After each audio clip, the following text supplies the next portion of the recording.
Hi, I'm Joel Bloom, president of New Jersey Institute of Technology. At NJIT, we believe that not only our students, but all citizens need to be informed about the issues facing higher education.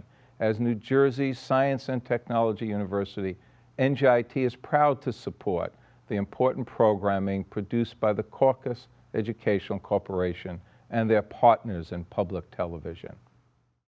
Funding for this edition of One-on-One with Steve Adubato has been provided by Meridian Health, Johnson & Johnson, New Jersey Manufacturers Insurance Group, auto insurance, homeowners insurance, and banking under the principle of stewardship. The law firm of Gibbons P.C., Cohn Resnick, providing accounting, tax, and advisory services for more than 90 years. And by New Jersey Natural Gas, proud to support education in our communities. Promotional support provided by the Star Ledger and NJ.com, Everything Jersey. And by the New Jersey Business and Industry Association and its monthly magazine, New Jersey Business. This is One-on-One. When you first heard that they were doing Charlie Rose and Gayle King, didn't you go, what? People like laughing at others, so I don't mind if the other is me. See, you go right into the character. That's what it is. I'm bringing families together a half an hour each week. Man, I'm doing something special. And so I do feel successful.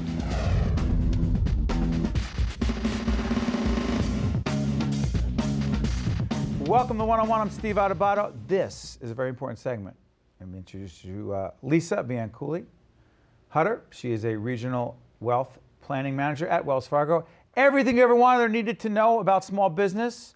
And by the way, I said to you, is it not a fact that of all the small businesses in this country, 30% are owned by women? You said, no, it's 40%. That's right. When did that happen? That's right. Probably in the last 5 years or so. Really? In fact, women-owned businesses have increased 60% since 1997. Okay, so here's the thing. With more and more women owning businesses, running businesses, why is it more challenging? I mean, I run a business, other guys I know run a business, women run a business as well. Is it any different for a woman trying to be a successful entrepreneur versus a guy? Any different? Very different. How so? Very different. A lot of reasons. Women, first of all, women approach things differently, right? So women process things differently. Give me an example. Are you married? Of course I am. I should say, of course I am. I've done it twice. I'm better the second time. I'm sure I am. I hope I am. See? That has nothing to do with this. Come on, seriously. I said what to does my that have husband, to do with it? you know what it is? When you read the statistics, you look at the statistics and you say, you know what these statistics say? They say women talk. That's what we do. We talk to each other. They surveyed women and men, and when a woman has a bad experience, 52 women would go out and tell their friends that they had a bad experience. Only 11 men would do that. Get out of here. Why? Is I that said true? to my husband, because women talk. We talk. That's what we do, yes. We process. We think. We trust. We respect. What does that have to do with running a business? When you're running a business, especially when you're looking for, first of all, you're looking to start a business, right? A lot of articles out there advise women, make sure you have an advisory council. Make sure you have people to talk to, that you can understand, I'm doing it. Am I doing it right? Is there anything I'm forgetting? What have you learned? What can I learn from you? You got to understand the finances. So not a lot of women. Harder for women to get financing than men? It's not. Well, financing is a separate issue. And in fact, it is actually a little harder for women to get financing than men.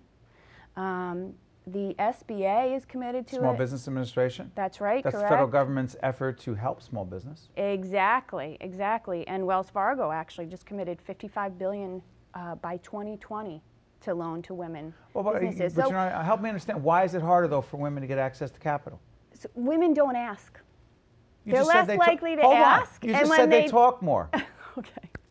But they don't ask. They talk more, they don't ask. Or they're afraid that they're going to get turned down. So it is very interesting. They don't ask because they're afraid to get turned down. And when you look at the statistics, in fact, they get turned down more. Wow. So the fear is not unfounded. Okay. How about when it comes to succeeding? Because the other number, unless you correct me, is 80% of small businesses fail within the first 5 years. Mm. That's true. Why do so many fail? That's true. If they don't think and have a good plan, right? They don't have well thought out decisions. So I work with someone now who wants to get into flipping houses, okay? I hear that all the time. Right. What are you going to do? I'm going to flip houses. Right. right? Right? What does that are you mean? gonna That's do? a plan? We're going to go buy a house and we're going to fix it up. Okay. I'm going to sell it right How away. are you going to get the money? Right. What neighborhood are you going to get it in? Don't ask me what all those if you can't details. sell it? Right? Why do you ask me all these questions? I just want to flip houses. Then you're stuck with a house you can't sell. That's exactly right. Exactly right. And then what? That's Then your right. business fails. That's right. That's right. The business fails. Or you create a successful business and now something happens to you and you have Right. no succession plan, which is the other side. Can we of do it. the succession planning thing? Because Sure. that's the other thing that fascinated me, Okay. or fascinates me. You, in your work, you talk to family-owned businesses. Mm-hmm. What is succession planning, and why is it succession planning so difficult for family-owned businesses? So a couple of reasons. First of all, as a family-owned business, usually it's a small business, right? So usually when you're family-owned, you're a small business, you do everything. You're there 24/7. Your employees are usually your family. That's what a lot of my clients say. Our employees are our family. Yep. They don't often take the time to sit down and think about succession. Or there's too many psychological issues, or there's too many family dynamics By that the way, they excuse me for know. interrupting. Succession means who's going to take over after I retire or I die. I'm out of this business. Go ahead. Exactly. You got it. You got it. So the first step is, let's talk about it. Have you even thought about it? You know, so I'm working, for example, with one gentleman who's in his 70s, just starting to think about giving the business to a child who is managing it with him. And we've been working with him for a year through estate planning, through business succession planning. And here is someone who, in his mind, will say, this business isn't going to last. It's just a business that it's here today, it's going to be gone tomorrow because of the way technology is going, but my son wants to stay in the business, and I kind of got to do what my son wants me to do. But we're sitting there saying, but maybe it's not a good decision, right? The flip side of it is, my son's in the business, my daughter's not. How am I going to treat them equally? Because the business is a big part of my balance sheet, and it's a big part of my net worth. So if I leave the business to my son and not my daughter, what about her? So what's so interesting to me is that people say, quote unquote, it's just business, meaning you're trying to make a bottom line, smart business decision, but it's greatly influenced by personal, human, emotional, family considerations. Exactly. Conflict of interest. Exactly. How do you advise these people? You really have to take a step back and you have to ask them the tough questions. You have to have everybody come to the table. You know, when we started... Including the daughter who says she's not interested in the business, she has to be a part of that discussion? Sure, absolutely. Because what's going to happen if you pass away and she wasn't part of the discussion, right? So you want to treat her equally. She's going to say you cut her out. Yeah, that's right. That's and right. is that how you want to be remembered? Wow. Right? You have these conversations? Yes, yes, very difficult. And then the other part of it is carrying out. So let's sit down. Okay, I know who I'm giving the business to. I have a buy-sell agreement. What's that? Buy-sell agreement is a legal contract where somebody can buy your business, usually at a certain price, when a certain event happens. So in the event of death, you know, you and I own a business, we have a buy-sell agreement, and it says I get to buy your shares at whatever the market value is. Right. And only if I don't want to buy them can you sell them on the open market, for example, right? Right. So you pass away, and now I own my part of the business, but I don't have any cash to buy your part of the business. So what happens? So step two, what you should have done while you were alive was, I should have gotten an insurance policy on your life so that I'd have the cash to buy your part of the But I business. didn't do that. But you didn't I do didn't that. plan ahead. That's right. Because you know what? I didn't think I was going to die. That's right. Right. Exactly. And this is what happens. This isn't fun. It's not fun. These things are not fun to think about, but if we don't, If we don't, disaster happens. oh my God. So You love your work, I love my work. even though these are hard questions. I love helping my clients. I really care about my clients. And I love seeing them come to a point where, you know, and empowering them. So Empowering. Got a One- minute left, real quick. Yep. Okay, tell me what that Oh. means. Getting the spouse who's not involved. So to the point of women, you know, the older generation, the man built the business, the woman was not involved. Getting the woman involved, getting her to know the business, getting her to know what's going to happen to the family when he dies, and where and who to call and what to do. Empower, I love Empower, that. yes. Lisa Bianculli Hutter, Regional Wealth Manager over at Wells. Appreciate it. Good stuff. Thank You do you. important work. It's not easy. It's not all about dollars and cents. Sometimes it's very personal. That's right. Business sometimes is personal. All the right? time. Exactly. Thank you very much. All right, Stay thank with you. us. One-on-one will continue right after this. It's very personal. If you would like more information on this program, or if you'd like to express an opinion, email us at info@caucusnj.org. Visit us online at oneonone.org, or find us on Facebook at facebook.com/Steve Adubato, Ph.D. Dr. Michael Ehrlich, Associate Professor, School of Management, New Jersey Institute of Technology. Good to see you, Doctor. Thank you for having me on. You talk a lot about being an entrepreneur. You say that anyone can be an entrepreneur, and I ask myself, where'd you come up with that? Seriously, can anyone be an entrepreneur? Seriously, anyone can be an entrepreneur. Make the case. So all you really need to do is have an idea that meets a few basic standards and qualifications. You need to sort of think about who the customers are. Oftentimes people think of themselves as the customer, so they develop a product that really works for them and they try to find other people like them. And then you need to figure out how to go to the market. And so kind of what an entrepreneur's problem is typically they don't have the resources they need to start this idea. And this I don't have company the capital. That's right. So in fact, we work with anybody who's interested to try to help explain to them how to gather the resources. Oftentimes, actually, they need less resources than they think. Nowadays, it costs less to start a company than it ever has in the past. Actually, in the past, you might have needed a whole bank of servers and a lot of other equipment just to even get started with some sort of computer technology, for example. Now, for pennies, you can have access to huge resources in the cloud and really have almost no cost to actually start your technology-based company. Is that what you mean by the quote-unquote lean startup? So lean startup is an idea that was really originated out of Stanford University by Steve Blank.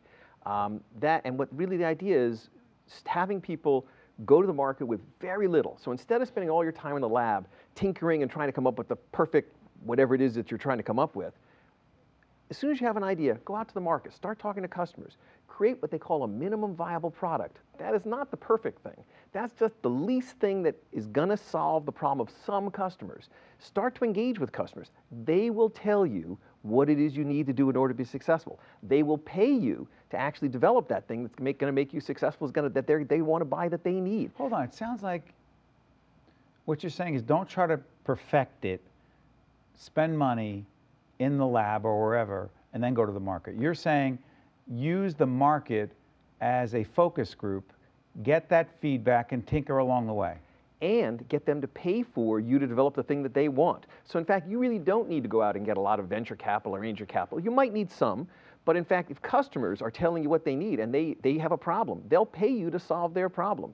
And if your technology is valuable and is going to be a valuable business, they'll play along with you and they'll work with you. In fact, especially those early customers, those early adopters, the ones who are most enthusiastic, the ones who are most prepared to sort of try something new, they're looking to get involved in these new things. And so those early adopters will buy your minimum viable product. That'll help feed what you're doing. You'll then make improvements to the product. You're not going to stop right there. You're going to continue to make improvements. You'll use the money they give you. It's called bootstrapping. You can actually get yourself a very long way.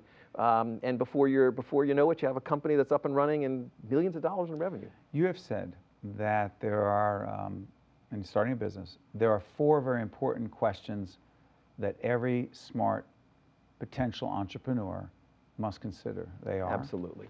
So you need to be able to know what's the problem you're trying to solve. It's got to be a good problem. It's got to be a big problem. It's got to be one that people are prepared to pay for solving. So if it's a trivial problem, it's not going to make any headway. So it's got to be a good problem. Second, you need to have a solution. What's the application? You need to have a solution, whether it's a technology-based solution, whether it's a device, whether it's a service, any of those things, but you need to have a credible solution to that problem. Third, you need to figure out how you're going to make any money doing it, right? So when Google first came out, it was a great service, but nobody knew how they're going to make any money. What are the economics? Well, what are the economics? How are you going to make any money? Because even if you want to run a not-for-profit business, you still need to get money coming in. Time out. We run this production company is a not-for-profit. Right. Which is a misnomer. People go, oh, so money doesn't matter. No. Really? Who's paying for these cameras? Right. Who's paying for these overpaid, I'm sorry guys, who's paying for these very talented people behind the scenes, right? Absolutely. Who's paying for the advertising? That's a nonprofit doesn't mean you're not concerned about money. No. In fact, you need providing a service. You need to get people to pay you for that service. That's right. Even if you're not for profit. So you need to figure out how you're going to make any money. Question 3. Sorry for interrupting. And number 4, that's okay. Number 4, you need to figure out who's the competition and how are you going to fit into that landscape. Why do I have to think about the competition? Why can't I just think about what I want to do? You can. The problem is if you don't think about the competition, then you basically waste a lot of resources and a lot of time. the competition is a very complicated space, but you need to figure out where is your niche? Where's the white space? Where's the opportunity for you? What's the thing that you can do that's going to be better than other people? If you can't figure out how you're going to be better than the guys who are out there already, cheaper or better or whatever, or providing a service everybody else is not providing, then you're not going to have. So you need to be able to answer those 4 questions. Now, if you can do a good job answering those 4 questions, you might have a business. At that point, you might. Where's the guarantee? There's no guarantee. Being an entrepreneur is a high-risk business. Okay, there's no, certainly half of the entrepreneurs who get started don't make it past about their 3rd year. So, but that's not a disaster, because when you're an entrepreneur and you get started and you maybe have run into some problems and that business is not a success, it's okay, because actually from my perspective, the important thing is you're learning stuff. And so the mantra of the lean startup is learn as much as you can that's going to help make you successful. Have the customers tell you, start with your minimum viable product. But if it turns out not to be successful, not a disaster, because just failure is just one of the steps on the way to success. So failure. We have to look at, quote, the term failure, or the concept of failure when it comes to being an entrepreneur in a very different way. Absolutely. Failure is a good thing. Failure means you're learning stuff. Failure means you're trying new things. If you're never trying anything new, you're certainly not going to succeed. What do they say? Every putt that doesn't make it to the hole is not going to make it in, right? The answer is if you're not putting past it. Somebody's putting for a 20-foot birdie, right? Right. They don't get to the hole. They have no chance of getting in. That's right. Somebody putts 4 feet past the hole. Oh, my God, you putt past the hole. The only shot you had of making the putt is by putting past the hole. Absolutely. Business is the same? Same. You need to take a chance on missing, and frankly, a large part of the time you do miss. And of course, sometimes it takes you a second or third try before you actually kind of, score and find a business that's going to be successful. But here's the only thing. But you said everyone's a born entrepreneur, and I'm thinking everyone doesn't have that stomach, that okay, so I didn't say everyone was a born entrepreneur. I said anyone could be an entrepreneur. Okay, that's a little bit different. No, it's okay. Because in fact, you're right. Typically, there's times in people's lives when they're kind of more open to being entrepreneurs. Young people who have kind of not so much at stake and maybe don't have a wife and children or whatever, a family to support, they can be entrepreneurs. They can work for very little money. They can take a chance, and failure is not so consequential for them. Mind you, on the other side, people who are near the end of their careers, who are retiring, maybe they got laid off at 50 or 55, but they know a lot, and they know customers, they know valuable information, they can launch businesses also very productively. And so there's times in people's lives when it's really good for them to be entrepreneurs. So anybody can be an entrepreneur. You need the passion, you need to have the idea, you need to have the passion, and you point out correctly, you need to have the stomach. But there's times when people kind of more naturally have those things. And so we actually try to work with them to try to train them and help them, teach them, whether it be at the university, whether it be at the community. And NJIT is a fantastic location to do that in. I mean, NJIT is, New Jersey Science and Technology University. We have students in engineering, all the disciplines, computer science, architecture, design, management. Frankly, we're a natural hotbed for innovation, natural hotbed for these ideas, and we spin them out like crazy. Well, I appreciate your passion and enthusiasm for entrepreneurs, and I tell you just shared important information to a lot of people. I appreciate it, Doctor. Thank you. Dr. Michael Ehrlich at NJIT, we appreciate it. Thank you very much. Thank you very much. Stay with us. We'll be right back right after this. If you would like more information on this program, or if you'd like to express an opinion, email us at info@caucusnj.org. Visit us online at oneonone.org, or find us on Facebook at facebook.com/Steve Adubato, Ph.D. Mark Jones is President and Chief Executive Officer of the State Theater in New Brunswick, New Jersey. You guys are happening down there, huh? Well, we're building a program, and for the last 3 years that I've been there, we've added a great many programs. We had a 24% audience growth in fiscal 12, which is pretty unprecedented in a bad economy. Right. And the year that just ended, we were up about 10%. And so we're on a track to be up to about a $15–16 million budget in the next 4 years. You know, it's interesting. You guys are the #1 attended arts theater? Last year we were, according to Pollstar. Yep. Prudential Center, the theater that NJPAC has, the biggest theater, has more seats. But last year we outranked them. We were 24th in the world and 22nd in the United States. You know, what's interesting is we were talking about big stars, and I just said to you, ironically, that my son, who's turning 21 as we do this program, said, I want to go see Tony Braxton at the State Theater, and you just had Jackson Browne. right? You have big names. And I always think to myself, how does the theater in the heart of New Brunswick, how do you have such big names, and how do you manage the whole question of cost of those tickets? The whole question of, I mean, you could blow the place out, because you said Jackson Browne was sold out big, right? How do you figure out the price point? Well, we take a look at the artist fee and we negotiate it carefully. We like to keep some affordable ticket prices. That is to say, you know, we could price the lowest ticket at $100. It's in our court to do that, but we try to keep it affordable. We are a public charity and publicly supported as an art center, so You're we a usually nonprofit. have a not-for-profit. And publicly supported. That's important. We get a lot of money from the New Jersey State Council and other public agencies. State Council on the Arts. State Council. And we try to mix it up. We have to support our symphonies and dance companies and international operas and ballets that we show in HD, which are lose a bit of money. We have huge education programs throughout the state. And we bring 30,000 children from 159 school districts to the State Theater each year. So those need subsidy, but we find a way somehow with our fundraising of about $2.5 million a year to make it all work. But hold on, are you implying, it's interesting, when you have a really big act that you know is going to sell out, are you tempted sometimes to say, hey, we really can use this act to make up for all the money we're losing with all these programs and arts education that we really want to do for the community, but clearly you're not making money doing that. Well, you know, if it's I don't want to use the word gouge. We don't do Not that. gouge. What we do is we charge a fair price. If you want premium seats to see a major artist, we're going to charge $150. This is a dilemma that all of the performing arts centers in New Jersey face, whether it's NJPAC or Mayo Center or Count Basie or Bergen Pack. We all try to find some room where we can have a variety of prices that allow everybody who really wants to come to get there. So when you have Tony Braxton, and hopefully you'll bring some of your team there, your son will. Once our producers found out Tony Braxton was going to be there, you'll they're all find excited. but if they want the best seats, they'll have to pay more. Yep. And it's a democracy after all. And you know, we find a way to make it all work. It takes a good team of people, a good board of directors that's willing to step up and raise money and find sponsorships, along with our professional staff and the wonderful support we have from the community through all of the restaurants, the mayor, the freeholders who own the building that we're in. What do you mean, hold on, the government owns that building? Yeah, the Middlesex County owns the State Theater.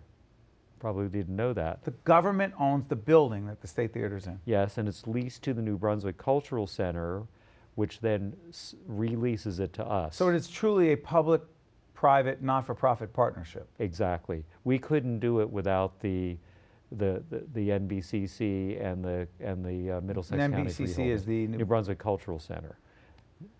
For folks who don't know, I'm a Rutgers guy, Rutgers New Brunswick guy who comes out of there, and that was a big part of my life for a lot of years. And when I was there in the 80s, trust me, it wasn't what it is today. You know, it didn't have the downtown that it has.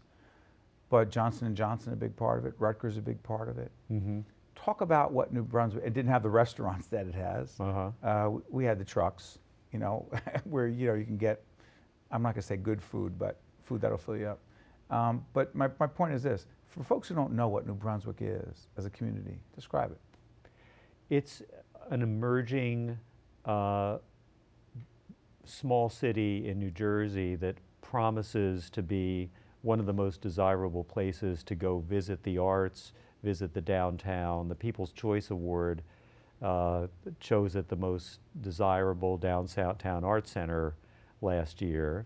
I think that what's the big turning point, of course, was when J&J decided to stay in New Brunswick and the I.M. Pei Tower was built. And Pei said, this is where your cultural district should be. This is where the J&J facilities or headquarters are going to be. This is going to be retail. You should try to have a hotel here. The Hyatt was built, which Right. J&J made happen. And the same guy that made the Hyatt happen made the State Theater happen. In 1988, Richard Sellers, the former chair and CEO, decided, I'm going to put up my own money to save the State Theater and make it back into a cultural center. And he put it out there for his own resources to make it happen. Eventually, the city ended up, or the county ended up owning the building, and money was found to fix it up. And we're always improving the facility. It's 90 years old, but it's a real gem as a building. You know that it's a gorgeous opera house. Gorgeous. How tough is it, in the time we have left, the upkeep of the State Theater? Not cheap. It's not cheap. It's an expensive building to maintain. We're working now on a master plan to upgrade it even further. We have fallow spaces that could be turned into other performing spaces. We're talking about adding a beautiful glass arts room to the front of the building, orchestra pit lifts, new fly floors, redo the auditorium, elevators. We have lots of plans. But again, as the few seconds we have left, constantly involved in fundraising, constantly. While you are in the arts, while you love the arts, you are running a business. We are, and we have to watch the bottom line. So we have been fortunate enough to balance our budget 4 years in a row now. I think 80 was the last year we had a small deficit before I came here. So we've been advantaged because we have a great staff and a great board, and we're watching the bottom line, and we don't run deficits. Check out the State Theater in New Brunswick, New Jersey. Great stuff going on there. We're going there to see Tony Braxton. Good stuff. Mark, Jonesy, wish you nothing but the best, and all the folks in New Brunswick, thank you so much. Thank you, Steve. Appreciate it. It's Thank exciting stuff. Thanks. It really is. One-on-One with Steve Adubato has been a production of the Caucus Educational Corporation, celebrating 25 years of broadcast excellence. Funding for this edition of One-on-One has been provided by Meridian Health, Johnson & Johnson, New Jersey Manufacturers Insurance Group, the law firm of Gibbons PC, Cohn Resnick, and by New Jersey Natural Gas. Transportation provided by Airbrook Limousine, serving the metropolitan New York, New Jersey area. One-on-One with Steve Adubato has been produced in partnership with St. Joseph's Healthcare System. I started feeling this pressure in my chest. The doctors and the nurses that were attending to me, that they were of such excellence. They were wonderful. You know, they put my mind at ease. I owe my life to them. I don't think I really would be here if it wasn't for them. Because of the way they handled everything, I think that's really why I'm here. I felt that I was in good hands.